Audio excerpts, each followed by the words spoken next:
Tinudugikan sa basahon sa mga panultihon. Buhata ang maayo, sa naginhanglan ni ini kutob sa imong mahimo. Ayaw pawalata sa sunod adlaw ang imong isikataw, kung mahimo mo ang pagtabang kaniya karon. Ayaw paglaraw, bisag unsa nga makadaot sa imong isikataw, kay silingan kamo o misalig siya kanimo. Ayaw pakiglalis sa walay maayong katarungan, ug kung wala siya makahimo kanimog daotan. Ayaw kasinahi ang bangis nga mga tao, niawata ang ilang gibuhat, kay kasilagan sa Ginoo ang magbuhat sa og daotan. Apan ang mga matarong iyang saligan. Tungluhon sa Ginoo ang panimalay sa daotang tao, apan panalnginan niya ang panimalay sa mga matarong. Wala siya magkinahanglan sa mga taong hambugiro, apan kaluyan niya ang mga kaupsanon. Ang pulong sa Ginoo.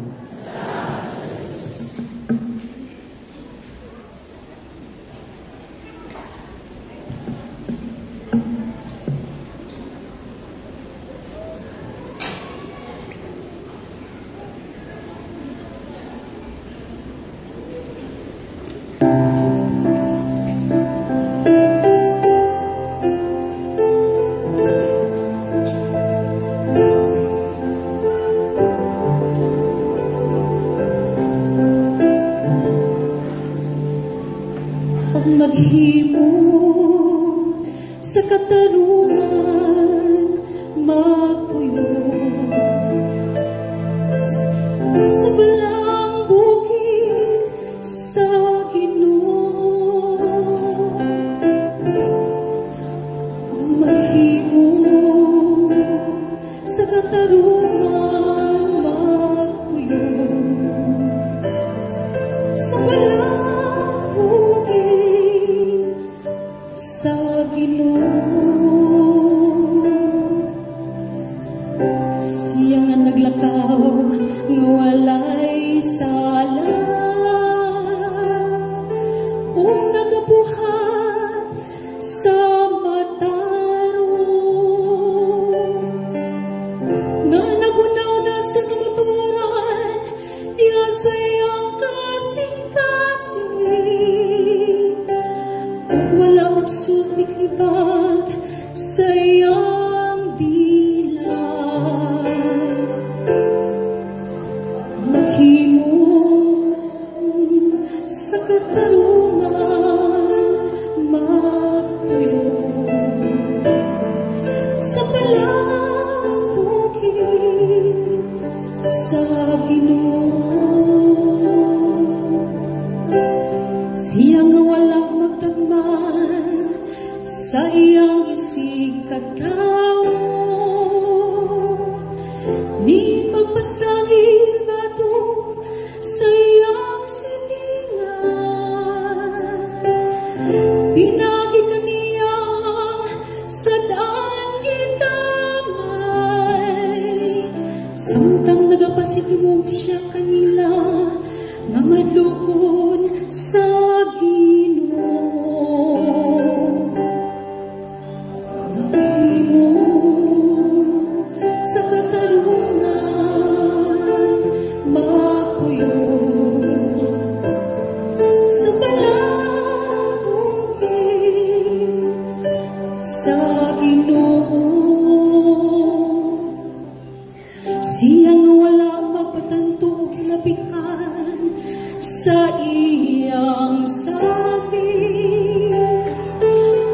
o wala mo dawat o suborno bato sa walay sala.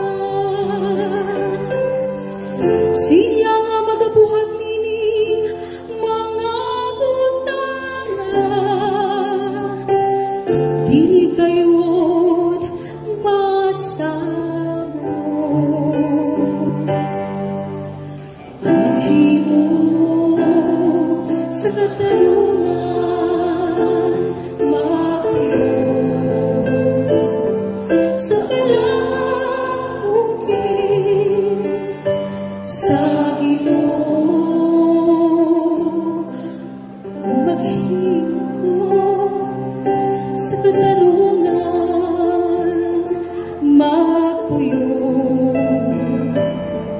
sa balamang puri sa Ginoo.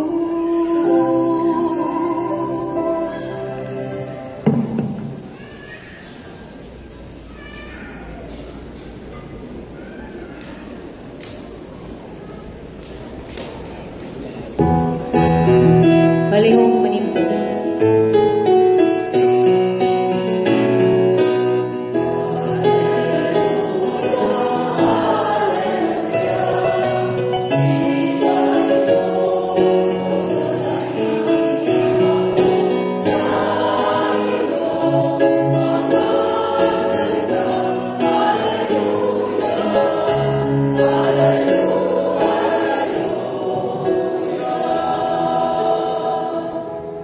Ang Ginoo minaaki ninyo. Ang Santos Ebanghelyo sumala ni San Lucas. Si Jesus mingon ngadto sa katawhan, walay magdagkot og suga aron lamang taguan sa gantangan. Ug ibutang ilalom sa katri. Kundi iya hinuong ibutang sa tungtunganan aron makakita sa kahayag ang mosulod sa balay. Kaya ang tanayan nagitaguan mabutyag o ang tanayan nagililong madayag. Musa pagmatngon kamo sa inyong pagpamati. Kay daghang aduna hatagan, pagtugang, apan ang walay iya, kuhaan bisan pa gani ang tiyutay nga iyang giisip nga iyahan. Ang Ebanghelyo sa Ginoo. Balik-balingkod, mayong hapon pag-usap.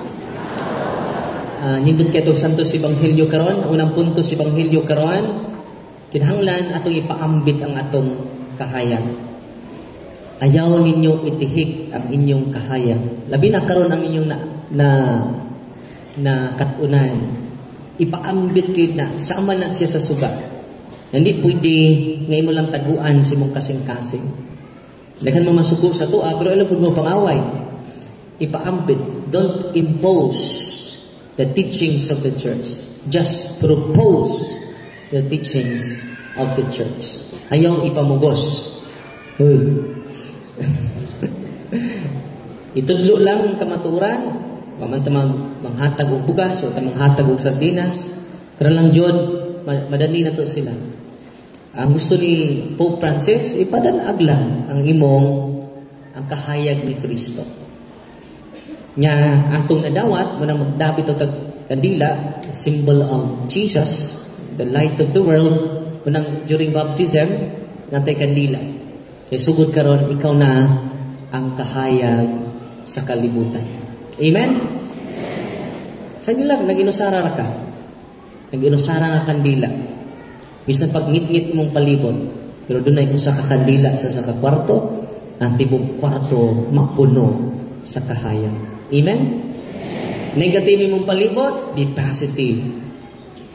Kikini ng suga, doon ni kalinya. Negative, ang pikas, positive. Nahibaw mo aron, wa?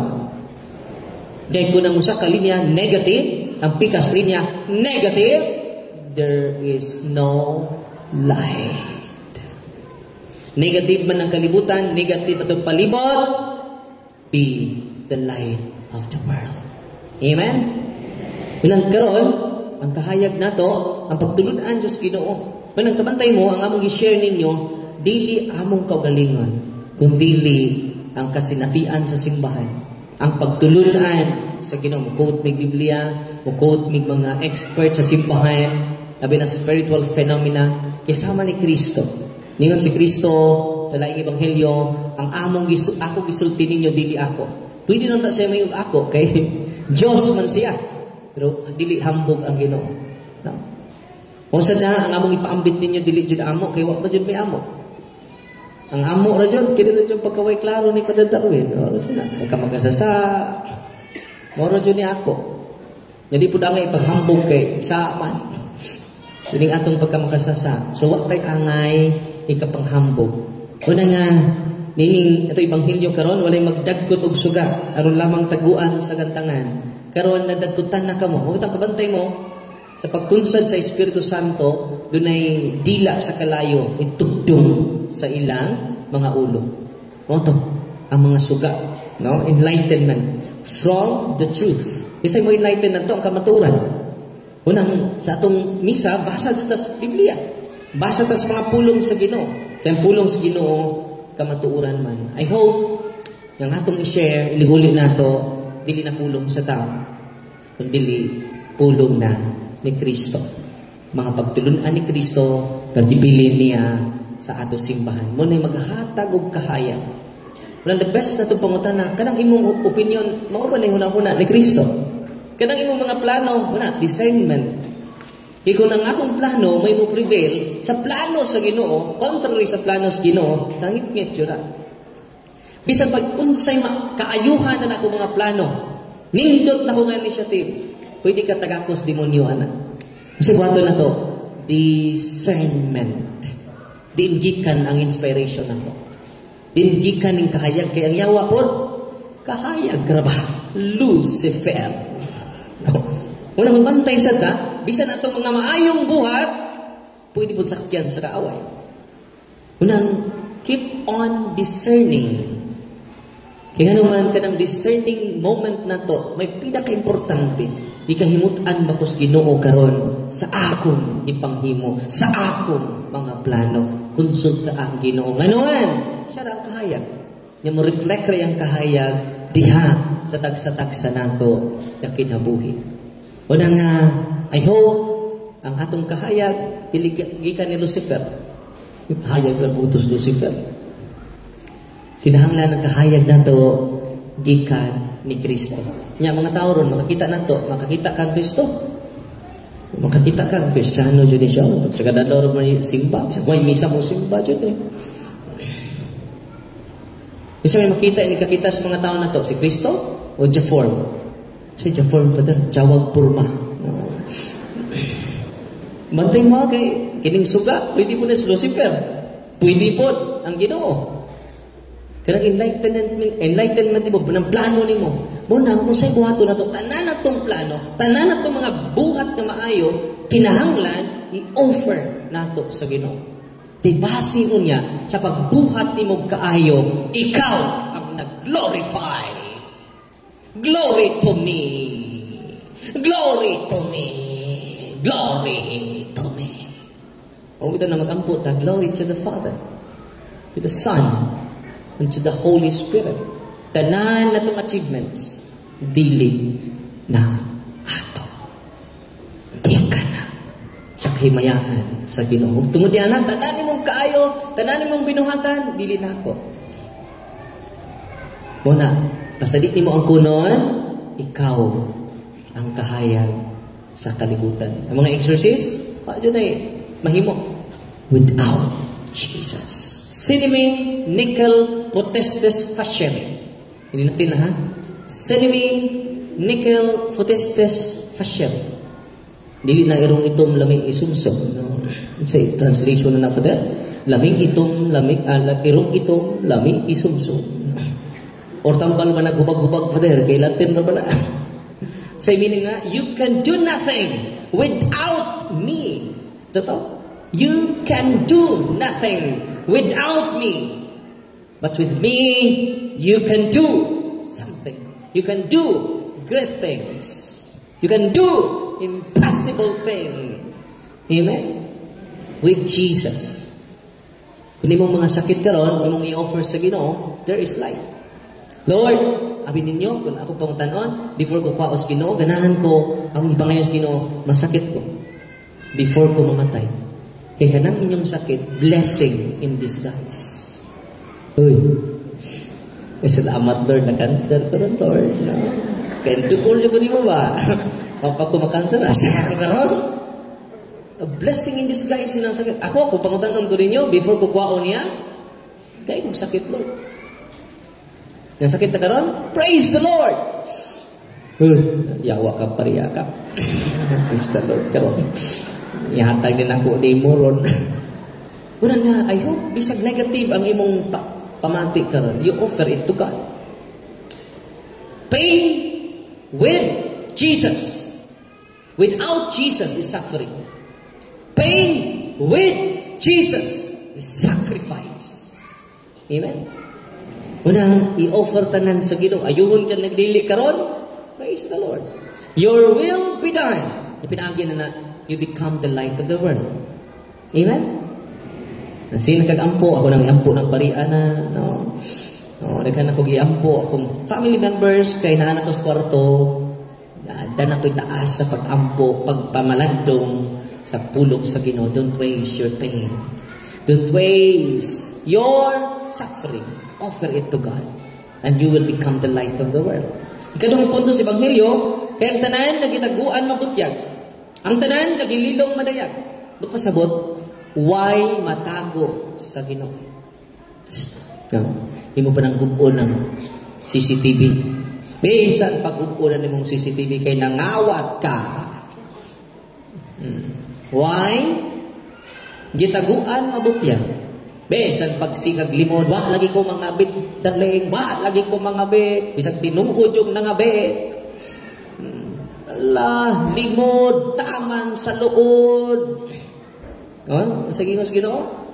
Kay ang tanan niyang gitaguan mabutyag. O ang tanan niya gililong, madayag, relax na mo. Uy, yan naman, mauni ang kamantuuran. Why aso nga makumkum? Ang mata sa Ginoo, kining adlaw, sarap ni kabo, pero perting hayagan, no? Makatutok ba mo sa adlaw? Dili! Tungod sa kahayag, mabuta ka. Ginoo, dili. Pero ang mata sa Ginoo, labaw pa sa kahayag sa adlaw. Kanang adlaw, matod pa ni Propeta Sirach, 23,000 kapilo. Ingon ana, 23,000 times. Ingon ana, kahayag ang mata sa Diyos. Nga makatago pa ta. Uy, makalimod pa ka. Apoy, di pa ka makalimod sa Senate. Dili. Bisan pag makabanggitang abogado, nilipinsan nimo.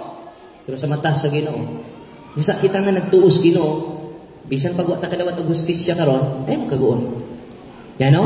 Sige sultis Ginoo, kay ang tanan nga tinaguan. Maganda mga sekreto po na to. Ampil na. Uy. Nay mo tapad na kay sekreto diha. Mabutyag at hulas Ginoo. O ang tanan nga gililong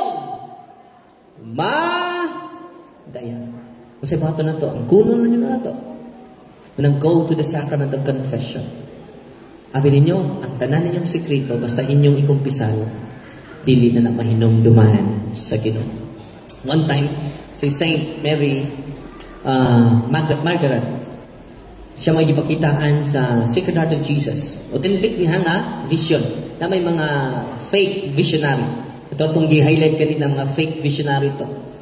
Si Saint Mary Margaret, tingon sa pari, Father, mutuo ka ba nga ikaw ang itudlo sa Sacred Heart of Jesus? Si Jesus nagpakita na ako nga ikaw akong imong spiritual director.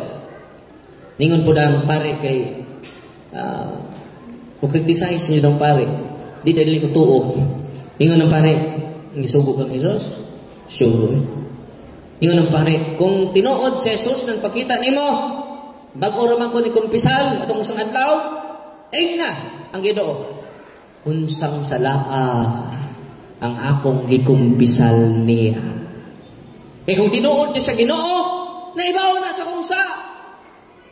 Na siya, bago pa kong ni kumpisal. Ano si Mary Margaret yan ni Jesus, Lord, may kondisyon ang pari aron siya mutuo. Ngayang kondisyon, Lord, kining unsa ko niyang sa igumpisal gahapon sa may tubag sa Ginoo. Sister, my daughter, tell the priest that I forgot. Tell the priest, tell him everything he confessed. I forgot. Grabe no? tanan ninyong gikumpisal, dili na niya hinumduman. Nalipay mo wa. Tanan ninyong gikumpisal, mingon ang Ginoo, I forgot. Muna'y Ginoo nga atong gisimba. Muna'y Ginoo nga atong gisunod. Tanan nimong sekreto, di na mabulgan. Nga naman, imo namang gikumpisal. Nalipay ba mo? Ato-atoran niya. Ay lang dyan magsapa sa upan. Wala ba sila muwari? Ano nila nakabutiya? Ikumpisal. Nga naman, mingon ang Ginoo, I forgot. Wow. Nalipay mo. One time, nagpakumpisal ko. Akong ipakumpisal, 80 anyos. Dula. Pagkupakumpisal ako, kula, itali na ba ko? Kining ditsura laha, ayaw nang sa ni Lolo kay nandipak ta. Ayaw po nang sa imong kining, ayaw po nang imong sakit, kaya ni check up. Ayaw po na imong problema, kaya ni counseling. Lula, imo ra yung sa isulti ron. Sige, magsugod na kay nandit na pos meeting Lula. Samahan sa anak sa Espiritu Santo, amen. Ay na imong sakit ha. Yan din siya. Father, kay mao ka ganyan kadlaon, Father. Sakit kay nga akong tuhod, Father. Kada kadlaon jud, Father. Perting sakit akong tuhod, Father. Kung giingnan ta ka nga, dili lagi na sakit, isulti kong pisal. Pwede ni check up. Wali ka kadugo. Sige, take to ta. Sa lagi may kumpisal, dili sakit. Sige, take to. Sana samahan. Sana sa Espiritu Santo. Amen. Dan ano po siya na po? Father, dili lang ning usa may sakit, Father. Apil po ning pikas, Father. Pagdungon lagi usahay, Father. Sakit kayo, Father. Dito na ko nakagets. Bungol di ay. Kay bungol magala, wala tayo mahimo nga eh. Niko, nagtawag man nagpare, di nag-repent dyan eh. Sige, doko. Tayo magkasinabot, pasayloon lang taka. O ako sa kahong sa simbahan, pinagi sa ministeryo sa simbahan sa namang gubog kalay sigiro. Ako, nagkapasaylo, sa tanan yung mga sala, sa samahan, sa anak sa Espiritu Santo, amen. Pasayloon lang taka na eh. Hindi tayo magkasinabot eh. Pag nitanaw din siya na ako, human ako absolve, ningon din siya, Padre, pindisyon niya ako. Kaya ako nakasala. Father, maokini ako mga sala, Father. Namalandong ko ba? No? Nauna ang pasaylo, nauwahi akong pisal. Yan namalandong ko, makiksuna ni unahan ang Ginoo. Wa pagkakahuman og sulti ang Diyos, nag-andam nagpasaylo sa tanan nimong mga sala. Sama ni Saint Padre Pio, I hope may gugman na mo ni Kristo diya sa Sacrament of Confession, mangluhod tang tanan, apil ni nagwali. Because all of us needed Jesus. Amen? Unya, ang atong mga tinaguan, di na mabutyan. Uy, nalipay mo? Kung atong gililo, dili na madaya. Kaya may naman ang Ginoo, I forgot. Ato-atoran na yan. Ay lang siya pa. Kinig judgment, sakpan ka, wakay kumpisal-kumpisal. Una, marang ang itukod ni Kristo ang sacrament para kanimog ka nako. Para natong tanan. We enjoy the mercy of God because of the sacrament of confession. Katong mga way kumpisal-kumpisal, you never enjoy the mercy of God. Una nga, ito sa office, Thursday to Sunday, confession dito sa office na to, sa Office of St. Michael, Healing, Deliverance, and Exorcism. Why adlaw nga why confession? Naadyo na confession. Yan naman, it is Jesus who shares His mercy and compassion. Katapusan. No ni. Usa pag matnon ka mo, katapusan na ni. No. Hapit ako bang man. Nang parian na mo buon ta yan taas wali. No. Kay kadtong aduna hatagan pagdugang. Apan ang walay iya, kuhaan bisan gani ang jutay nga iyang giisip nga iya. Sa pasabot ini, it is all about generosity. Kung wa kay treasure, be generous to your time. Kung wa po kay treasure, be generous to your talent. Tulo mo na, time, talent, o treasure. Pagbantay mo ika-upat nga ti, kay di na maayo. Tihik. Oh. Kay ang aduna hatagan pagduga. The more you give, the more you receive. Suwayin ninyo. Suwayin ninyo. Karon, dahil doon ako nga mga dito sa Bohol, doon ako nga magpahari, kung nga majugi kwarta, kasi eskwela rin ito daw. Pero makabayad yun, mi. Kada buwan. Karong buwan na, mga 90,000 ang mong nabayad. Asa ko, 90,000. The more you inspire others, the more vocation. Munang tabangan dyan na ito. Kung doon na, mga arangan mo, eskwela mo pare. At mo seminaryo, kisa may, kaya padaan na ito dito sa Europe, kaya nag-close na ilang simbahan dito eh. Mga dato, manirinig ka ron. At mo seminaryo, kisa may, kuhaan, tabangunon din eh. Kaya ngamatay mo, kung yan na pare, inyong, sutoy kanyong kalag, murag kwites. Mao ni. Oh, pamati ka mo. Oh, na, busa pagmaton ka mo, o pamati ka mo. Kay kadtong aduna hatagan pagduga. Nya tihi ka. Ini kamatay nimo, dugaya nimo kagawas purgatorio. Tihi basta nang nagamatay. Muhatag pa gani magbagulbol. Tampo na po. Una nga, ang mga tao nga generous pagadugangan. Apan ang walay iya kuhaan pagayon, wala matihik.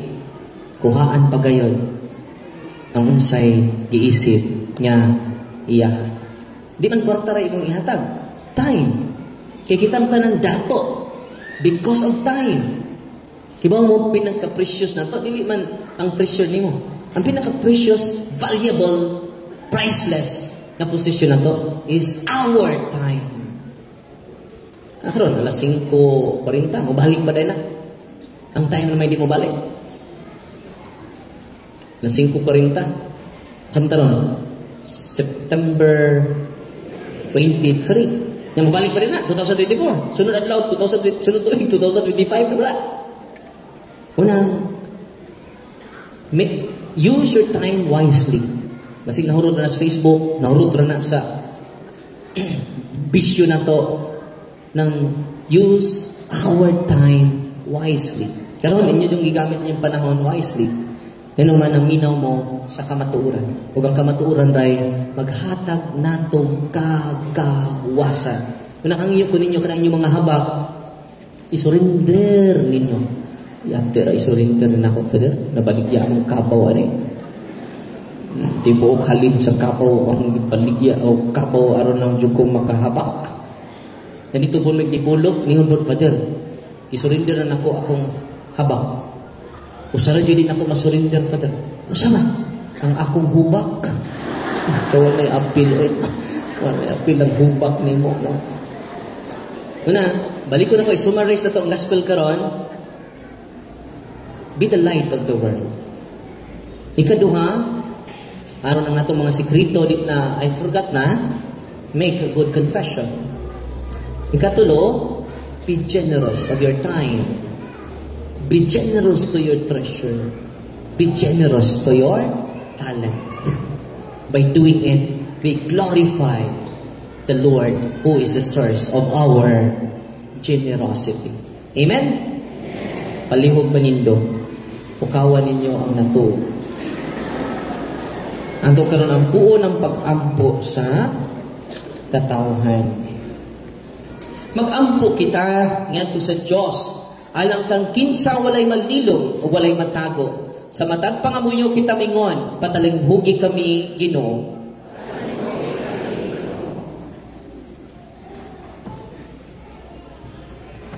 nga ang kahayag ni Kristo musanag sa kalibutan, pinaagi sa pulong ug buhat sa simbahan uban sa pangama ni San Padre Pio. Magampo kita sa Ginoo. Nga ang gobyerno mahimong lamdag sa katawhan nga anaa sa kangitngit tungod sa kapos nilang kahimtang. Magampo kita sa Ginoo. Nga ang mga kabataan makat-on sa pagkamatinud-anon pinaagi sa panig-ingnan sa ilang mga ginikanan. Mag-ampo kita sa Ginoo. Nga ang mga matuuhong nangamatay madanagan unta sa walay katapusang kahayag ni Kristo. Mag-ampo kita sa Ginoo. Langit nga amahan, tabangi kami sa pagbutyag sa imong kamatuuran ug ihatag kanamo ang dugang grasya sa matinud-anon nga pagsunod kang Kristo nga among Ginoo. Amen. Palihog maglingkod ug iandam ang atong halad.